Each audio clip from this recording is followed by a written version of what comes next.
everyone. This is Julia and welcome to my channel. Today I'm inviting Alex, a 33-year-old Canadian-born Chinese, currently leading a corporate team at an international company while traveling through Shanghai right now.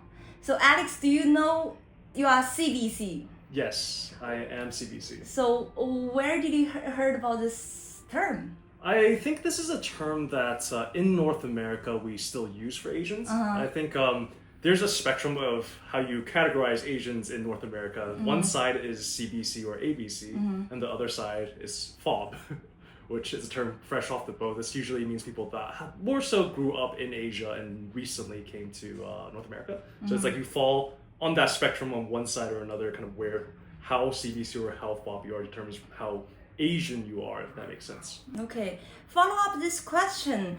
So as a Chinese Canadian, so-called CBC, do you feel more Canadian or more Chinese? I definitely feel more Canadian. I think I've grown up in Canada pretty much Canada and US my entire life. So I think even when I go outside, people ask me like, what are you? The first answer I'll say is I'm Canadian instead of I'm Chinese.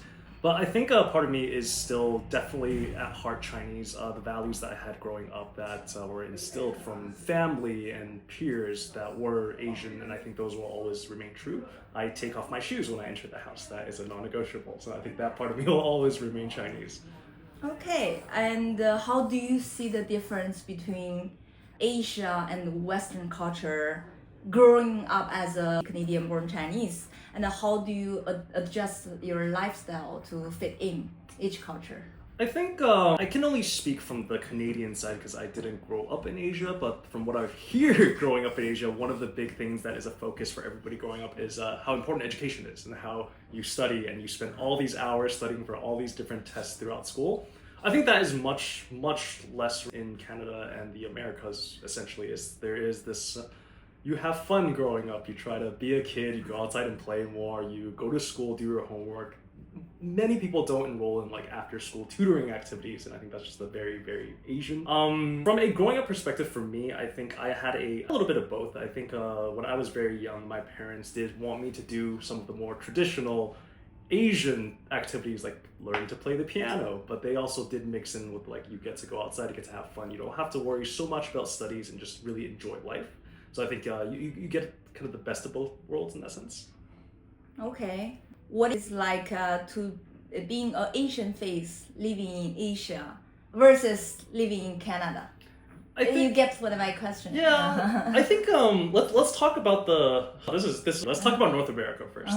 North America is very different depending on which city you are in. I've lived in cities where there are a lot of Asians, so there I don't think I've faced any type of... It just didn't occur to me growing up that I was different than the majority of the people, because like half of the people there looked like me. But I've also grew up in the US in a place where there weren't that many Asian people, and I definitely was different. I definitely felt that everybody saw me as a little bit different. They saw the food that I ate was different, and I think that was the thing that stuck out to me the most. Different in a good way or in a I don't think not a good way. I think it's never good or bad. I think for them it was just something they're not used to. I think you do still get the stereotypes like, oh, this guy is Asian, he must know how to do martial arts, and I think or he must be good at math. That is, I think these stereotypes exist and will always exist. Luckily, I did do martial arts and was great at math, so that wasn't a problem. Yeah. But there is. I don't think it affected me too much. It was never a point where I was upset or ashamed that I was Asian. I think I can't say that's true for everybody. I do know some people do face that and are bullied for that in North America. But I think I was very lucky where that was never really the case for myself. Yeah, I heard about the bully issue, heard a few. But why do you think you escaped that? Is because you were confident, or what do you think was the reason? I think it was a mixture of the fact that I know how to not lean too much into the fact that I am different. So what I meant by that is when I'm playing with kids that are of a different ethnicity, I would be able to adapt and act the way they act, talk about the topics they like to talk, try to eat the food they like to eat. So I wasn't very defensive. I think that is the issue, is if you as kids are able to laugh a lot of things off, they stop bothering you about it. But if it's one of those things that like you make it very prevalent that you are very bothered by something, some kids will really like just emphasize that over and over again because they get a reaction out of it. So for me, I never, anytime they made an Asian joke, like looking back, I probably should have defended myself more, but I just played it off at the time, and it never became a problem for me. From what you are talking, I feel like it's like if you don't feel bothered, they wouldn't bother you more, Yes. right? If you feel more bothered, it would bother you more. It's kind of a vicious loop, or not getting to that loop. That's exactly it. Right? Yeah. Okay, understand it well. You said you have traveled to a few countries in Asia, right? And you had, I'm not sure if it's to ask, like how is it to date in Asia compared to date in Canada? What is the difference? Yeah. Oh, that is a thing. There's a lot to break down. It is very different. Okay, with all ears, is that correct? Because there's so much to break down. I think it is so very different. Yeah. A big thing for me that was different was just the culture of dating, how easy it is to meet up with people, kind of the things that people look for in their partners. That is a topic that I ask essentially everywhere I go. I asked this when I grew up in North America. What are the qualities for a partner? And I think everybody has some answers. And in Asia, I asked some questions, and they have their own set of answers that are very different from the set that I had back home. So I think one of these things that stood out to me was in North America, when it comes to these qualities that we look for in a partner, a lot of it is personality traits, like who they are as a person, the way they view life. Where in Asia, I think it was more defining things of the relationship itself and less about the person. Like, I want someone that is able to stay home with me. I want someone that is going to be there. And it's less about who that person is, but how that person acts in a relationship. Mm-hmm. So I think that really stood out to me. It was like, whoa, this is very, very different.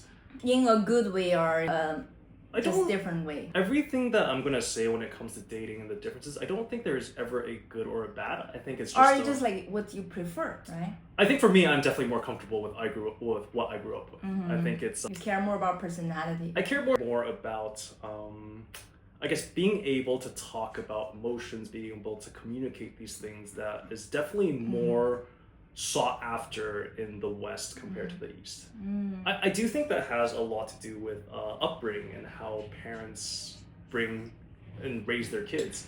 Like in Western society, parents are a lot more open with communication, telling their kids that they love them and being able to talk about feelings.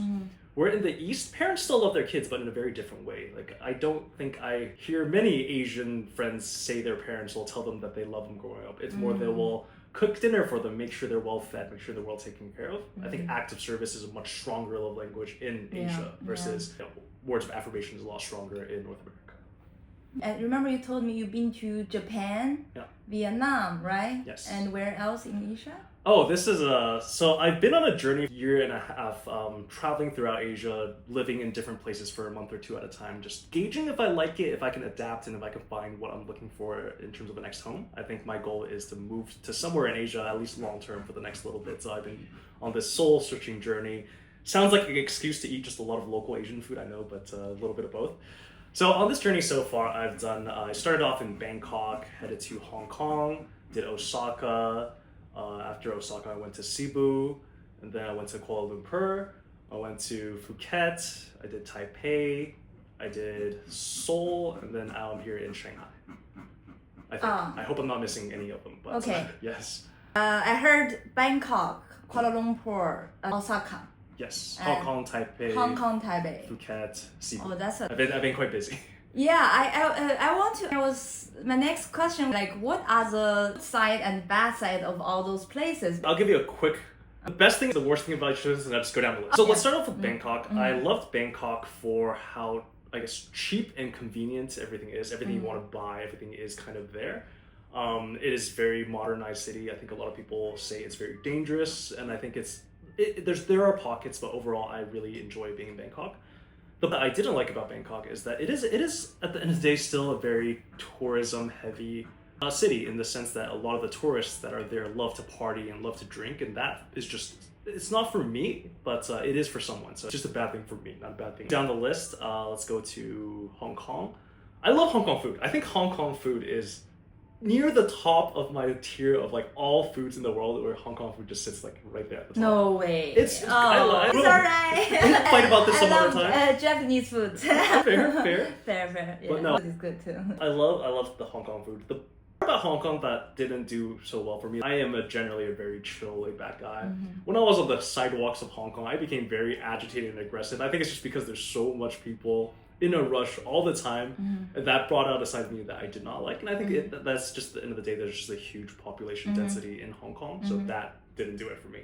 Osaka, I loved how welcoming the people of Osaka are. It's there's so many people there that are just open to being friends, making friends, and I've made a great group of friends. Which brings me to the bad side of Osaka, is just I didn't speak the language, and that really, as much as I wanted to become deeper friends with these people, there was something blocking me, and I felt there was a loneliness that I felt because of that.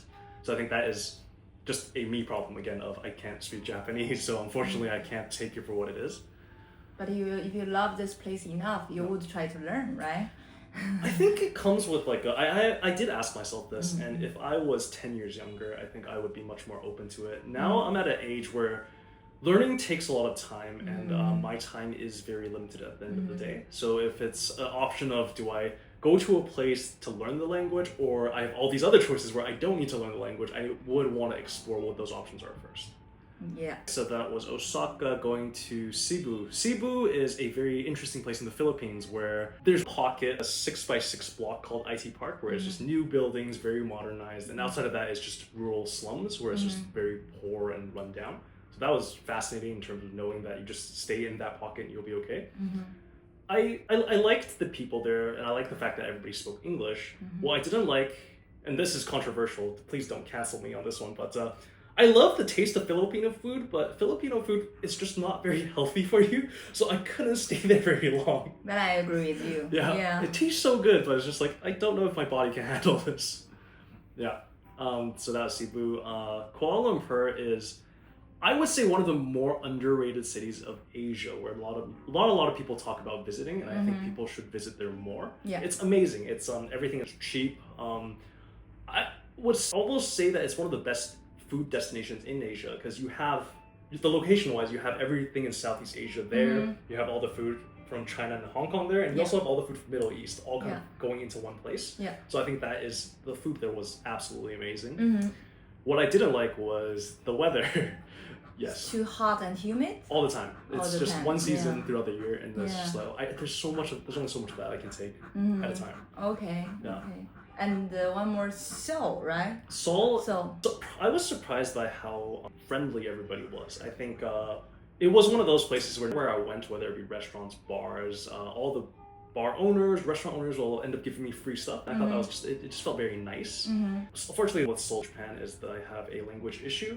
And it was surprisingly a lot harder to integrate into Korea than other places like Japan, because they have limitations. For example, Google Maps doesn't work in Korea, and you have to kind of jump through different hoops to try to be able to live in Korea. So I think that was definitely a reason why Korea didn't do it for me overall. okay. Yeah. And now you are in Shanghai for like 3 weeks? I'm here. This is my third week. Third week. How do you like Shanghai so far? I love Shanghai. I think it's, I'm not just saying that because I'm here with you, but I was pleasantly surprised. This is my first time in China. It's my first time in Shanghai. And it is a lot more convenient. It is a lot less crowded than I expected it to be. Yeah. People are friendly. Food is good. Everything is moderately cheaply priced. And I've been having a blast here. And I think the biggest thing about Shanghai is I've been meeting people, amazing people, and building friendships. It's like I only met you last week, and that was amazing. You are my guest now. But is there anything you don't like about this city?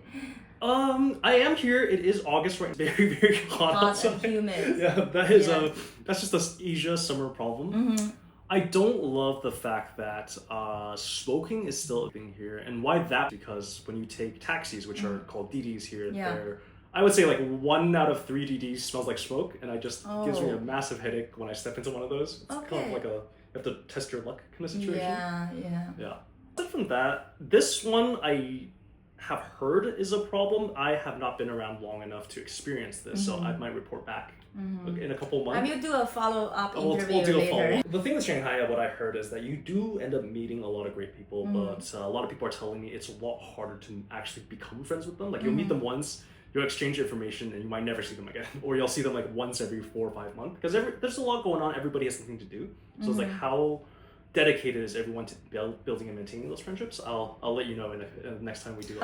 I think this situation works for every big city, or like especially in Shanghai, or you don't know it yet. It depends on the city because there are certain cities where a lot of people will come and a lot of people will stay. I think that's the vibe I got when I was in California, where a lot of people moved to LA and they're like, we love LA, we're gonna stay here forever. I think what I hear here is that a lot of people come to Shanghai and for short term. Yeah, it's especially for expat community, right? Correct. Yeah, they'll come for a year, 2 years, and they might go somewhere else or go back home. And I think a lot of people do lose friendships that way. So after a while of making and losing friends, people just stop trying to build these super close friendships. I think we probably need to figure out why people are not staying. Yeah, I think that was right, but why people stay in LA but not stay in Shanghai, right? The housing's too pricey, or the weather. The weather, yeah. I can imagine Yeah.